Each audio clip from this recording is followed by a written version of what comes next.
अगर कोई स्कैम था तो उसमें सजाएं क्यों नहीं हुई अभी तक? 10 साल आप क्या कर रहे थे? खाली हवा में 2G स्कैम तो जो बात की गई 1,69,000 करोड़ का स्कैम, वो तो कोर्ट ने कह दिया कि कोई रेवेन्यू लॉस नहीं है। हाँ, आप मिसएडवेंचर आपने जरूर किए, नोटबंदी करके आपने मिसएडवेंचर किया। एग्रीकल्चर को बर्बाद करने के लिए 3 काले कानून आप लेके आए, वो एडवेंचर आपका जरूर था।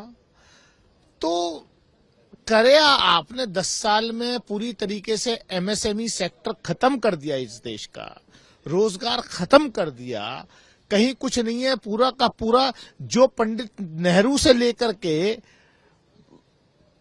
और मनमोहन सिंह तक जो PSUs बने, उन सारे PSUs को आपने खत्म कर दिया, क्योंकि आप SC ST OBC को नौकरी नहीं देना चाहते। आपने जो एयरपोर्ट्स, जो बंदरगाह, जो रेलवे तक को आप अडानी के हाथ में देना चाहते हो। आप प्राइवेट सेक्टर को, वो भी क्रोनी कैपिटलिस्ट मित्रों को देना चाहते हो, जो भाजपा के मित्र हैं। हम प्राइवेटाइजेशन के भी खिलाफ नहीं है, प्राइवेटाइजेशन होना चाहिए, लेकिन उसमें कंपटीशन होना चाहिए। ये नहीं कि एयरपोर्ट जो है सारे के सारे अडानी को ही देने हैं।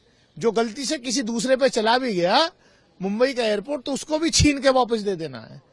तो ये तो सब देश की जनता के सामने है। ये व्हाइट पेपर नहीं है, ये अपने ब्लैक को छिपाने के लिए व्हाइट पेपर है। आप मुझे ये बताइए, अगर हमारी सरकार में, मनमोहन सिंह सरकार में, जिनकी आज प्रधानमंत्री ने कहा सबसे बड़े अर्थशास्त्री हैं, उन्होंने तारीफ की और उसके बाद उनकी सरकार आलोचना कर रही। मैं सिर्फ इतना कहना चाहता हूं कि 2014 में डॉलर के मुकाबले रुपए का दाम क्या था, महंगाई कितने प्रतिशत थी, बेरोजगारी 40 साल की जो सबसे बढ़ गई, तब क्या हालात थे। जहां तक सवाल है किसानों का, उनकी उपज का कितना मिल रहा था। अगर ये सारी चीजें देख लें तो अगर सब कुछ 10 सालों में ठीक हुआ है, तो इसके पहले वाले 10 साल इससे ज्यादा बेहतर क्यों थे जमीन पे? ये छलावा है।